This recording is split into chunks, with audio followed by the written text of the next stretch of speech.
நமது இந்திய அணி சமீபத்தில் பார்த்தீங்கன்னா ஆஸ்திரேலியாவுக்கு சுற்றுப்பயணமா போயிருக்காங்க. அதாவது 5 போட்டிகள் கொண்ட டெஸ்ட் தொடரை விளையாடுறதுக்காக தான் நம்ம இந்திய அணி வந்து ஆஸ்திரேலியாவுக்கு போயிருக்காங்க. அதனோட முதல் டெஸ்ட் போட்டியோட முழு தகவலை தான் நாம இன்னைக்கு இந்த பதிவுல பார்க்க போறோம். பார்க்க போறதுக்கு முன்னாடி நம்ம சேனல்ல ஃபர்ஸ்ட் டைம் தான் பாக்குறீங்க சொன்னா சப்ஸ்கிரைப் பண்ணி வச்சுக்கோங்க. ஏன்னா நீங்க பண்ற ஒவ்வொரு சப்ஸ்கிரைபுக்கும் உங்கள் சார்பாக ஒவ்வொரு மரக்கன்றுகள் நடப்படும் அப்படின்ற விஷயம் தெரிவிச்சுக்கிறோம். வாங்க இப்ப நம்ம வீடியோக்குள்ள போலாம். முதல் போட்டியில இந்திய அணி பெற்ற மாபெரும் வெற்றியோட விவரத்தை தெரிஞ்சுக்கலாம். பார்டர் கவாஸ்கர் மிகவும் சிறப்பான ஒரு டெஸ்ட் தொடர் சொல்லலாம். ஸோ இந்த டெஸ்ட் தொடரை விளையாடுறதுக்காக நம்ம இந்திய அணி பார்த்தீங்கன்னா சமீபத்தில் ஆஸ்திரேலியாவுக்கு சுற்றுப்பயணம் போயிருக்காங்க. அதில் நடந்த முதல் டெஸ்ட் போட்டியில வந்து இந்திய அணி ஒரு மாபெரும் வெற்றி பெற்றிருக்காங்க. இந்தியா டாஸ் வின் பண்ணாங்க. இந்தியா டாஸ் பண்ணி பேட்டிங் எடுத்தாங்க.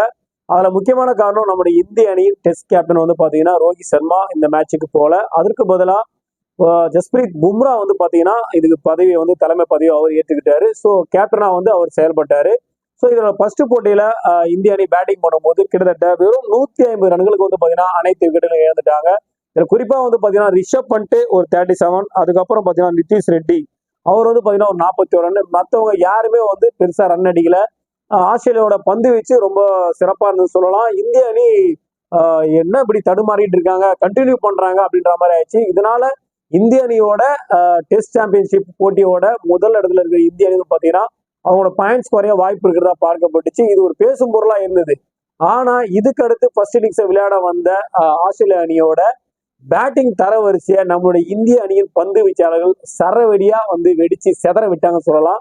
ஸோ அந்த அளவுக்கு பார்த்தீங்கன்னா ஜஸ்பிரீத் பும்ரா வந்து பார்த்தீங்கன்னா தொடர்ந்து கண்டினியூவா ஸ்பேஸ் போலிங்கே கொடுத்துட்டே இருந்தாரு. ஸோ மாத்தி மாத்தி இவங்க 3 பேரும், அதாவது ஒரு பக்கம் பும்ரா, இன்னொரு பக்கம் சிராஜ், இன்னொரு பக்கம் பார்த்தீங்கன்னா ராணா, இவங்க 3 பேரும் தொடர்ந்து அட்டாக் பண்ணிட்டே இருந்தாங்க. இதனால ஆஸ்திரேலியாவோட ஒரு ரன்ஸே அவங்களால ஸ்கோர் பண்ண முடியல. ஸோ ஆஸ்திரேலியா விளையாண்ட ஃபர்ஸ்ட் இன்னிங்ஸ் வந்து பாத்தீங்கன்னா அவங்களாலையும் பெருசா ஸ்கோர் பண்ண முடியல. நம்மளுடைய பந்து வச்சு அவங்களால தாக்கு பிடிக்க முடியல சொல்லலாம். கிட்டத்தட்ட பாத்தீங்கன்னா வெறும் 104 ரனுக்கு அவங்க வந்து ஆல் அவுட் ஆயிட்டாங்க. கிட்டத்தட்ட 45 ரன்கள் வந்து பாத்தீங்கன்னா இந்திய அணி முன்னிலை பெற்றிருக்கு. இந்த 150லயே 104 ரன்னுக்கு ஆஸ்திரேலியாவை ஆல் அவுட் பண்ணிட்டாங்க. அதுல முக்கியமான விஷயம் ஜஸ்பிரீத் பும்ரா 5 விக்கெட்டை வந்து எடுத்தாரு. இது மட்டும் இல்லாம அவருக்கு பக்கபலமா சிராஜ், ராணா இவங்க எல்லாருமே சராசரியா ஆளுக்கு 2 விக்கெட் 3 விக்கெட் எடுத்தாங்க. ஸோ அதனால இந்திய அணி வந்து ஃபர்ஸ்ட் இன்னிங்ஸை 45 ரன் லீட்ல வந்து பாத்தீங்கன்னா தக்க வச்சுக்கிட்டாங்க. ஸோ ஃபர்ஸ்ட் இன்னிங்ஸ் வந்து சாட்டிஸ்ஃபைட் ஆன நிலையில செகண்ட் இன்னிங்ஸை பிளே பண்றதுக்கு நம்ம இந்திய அணி வந்தாங்க. ஸோ ஃபர்ஸ்ட் இன்னிங்ஸ்ல வந்து பாத்தீங்கன்னா நம்மளுடைய தரமான பேட்டர்ஸ் எல்லாரும் சொற்ப ரன்கள் அவுட் ஆயிட்டு போனாங்க. ஆனா இந்த முறை அப்படி நடக்கல. அதற்கு எதிர்மாறா நடந்ததுன்னு சொல்லலாம். ஓப்பனிங் வந்தவங்கல இருந்து எல்லாருமே பாத்தீங்கன்னா ஆஸ்திரேலியாவை ஒரு வழி பண்ணிட்டாங்கன்னு சொல்லலாம். கிட்டத்தட்ட பாத்தீங்கன்னா 487 ரன் 6 விக்கெட்டு. அதுக்கப்புறம் மேட்சே வந்து நம்ம டீம் டிக்ளேர் பண்ணிட்டாங்க. ஏன்னு கேட்டீங்கன்னா ஏற்கனவே 45, இது ஒரு 487 ரன், கிட்டத்தட்ட 500 ரன்னுக்கு மேல அவங்களுக்கு டார்கெட்டை ஃபிக்ஸ் பண்ணியாச்சு. ஸோ வந்து இதுல முக்கியமா யார் நம்ம சிறப்பா விளையாண்டாங்க அப்படின்னு சொன்னா எல்லாருமே சிறப்பா விளையாண்டாங்க சொல்லலாம். எஸ்பி ஜெய்ஸ்வால் பாத்தீங்கன்னா 161 ரன், செம்ம அடி சொல்லலாம். மரண மாஸ் காட்டாரு. இதுக்கப்புறம் அவருக்கு பக்கபலமா கூட ஓப்பனரா இறங்கின ராகுல் வந்து பாத்தீங்கன்னா 77 ரன் அடிச்சாரு. இதுக்கப்புறம் பாத்தீங்கன்னா படிக்கல் வந்து பாத்தீங்கன்னா 25 ரன் பிளே பண்ணாரு. நம்மளுடைய கிங் கோலி 100ங்க, கிட்டத்தட்ட 1 இயருக்கு அப்புறம் வந்து பாத்தீங்கன்னா 100 பதிவு பண்ணாரு. ஸோ மறுபடியும் நம்ம கிங் கோலி ஃபார்முக்கு வந்துருது. இந்த பார்டர் கவாஸ்கர் போட்டிக்கு உண்மையாவே ஒரு சிறந்த விஷயமா பார்க்கப்படுது. ஏன்னா இன்னும் வந்து பாத்தீங்கன்னா 4 மேட்ச் இருக்கு. ஸோ கண்டிப்பா இன்னும் மெருகேற்ற வாய்ப்பு இருக்கு. இன்னும் 4 செஞ்சுரிக்கு வாய்ப்பு இருக்கு.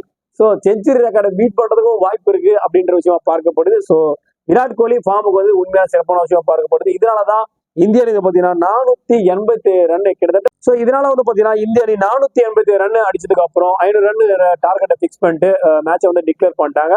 ஸோ செகண்ட் பேட்டிங் ஆஸ்திரேலிய அணியை விளையாட சொன்னாங்க. இதுக்கு பிறகு வந்து பாத்தீங்கன்னா இந்த இமாலய ஸ்கோரை டார்கெட்டா இந்திய அணி பிக்ஸ் பண்ணதுக்கு அப்புறம் கிட்டத்தட்ட 500 ரன்னுக்கும் மேல டார்கெட்டை பிக்ஸ் பண்ணிட்டாங்க. இதுக்கப்புறம் செகண்ட் பேட்டிங் பண்ண வந்த ஆஸ்திரேலியா பாத்தீங்கன்னா மீண்டும் அவங்களுடைய ஃபர்ஸ்ட் இன்னிங்ஸோட கண்டினியூ பண்ணாங்கன்னு சொல்லலாம். ஏன்னா இவங்களோட பேட்டர்ஸ் யாருமே நிலைச்சு நின்று ஆட முடியல. கிட்டத்தட்ட பாத்தீங்கன்னா 4 விக்கெட்டுக்கு மேல விழுந்துச்சு. இவங்களால பெருசா ஸ்கோரே பண்ண முடியல. அதுக்கு பிறகு வந்த அந்த அணியோட ஓடி T20யோட மாஸ் பேட்ஸ்மேன் சொல்லலாம் ஹெட். ஸோ ஹெட்டும் மாஸும் வந்து பாத்தீங்கன்னா அந்த டீமை சரிவுல இருந்து தூக்கி நிறுத்தினாங்க சொல்லலாம். கிட்டத்தட்ட பாத்தீங்கன்னா ஹெட் மட்டும் 89 ரன்.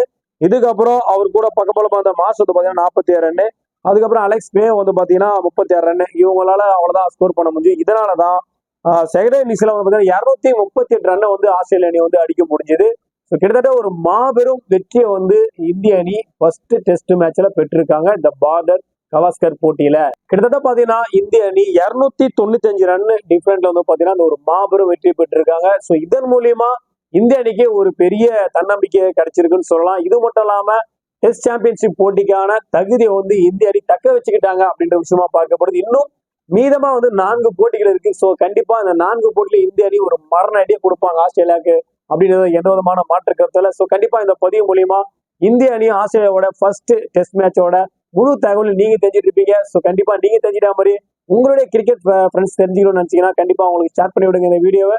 அதே போல சேர்ந்து நம்ம சேனல் பாருங்க, சப்ஸ்கிரைப் படிச்சுக்கோங்க. ஏன்னா அப்பதான் நாம போடுற இது மாதிரி அற்புதமான தகவலாம் உங்களுக்கு தெரிஞ்சுட்டே இருக்கும். அதை பார்த்து நீங்க பயன்பெற முடியும். மீண்டும் ஒரு நல்ல பதிவோடும் நல்ல தகவலோடும் உங்களை சந்திக்கிறேன். நன்றி, வணக்கம்.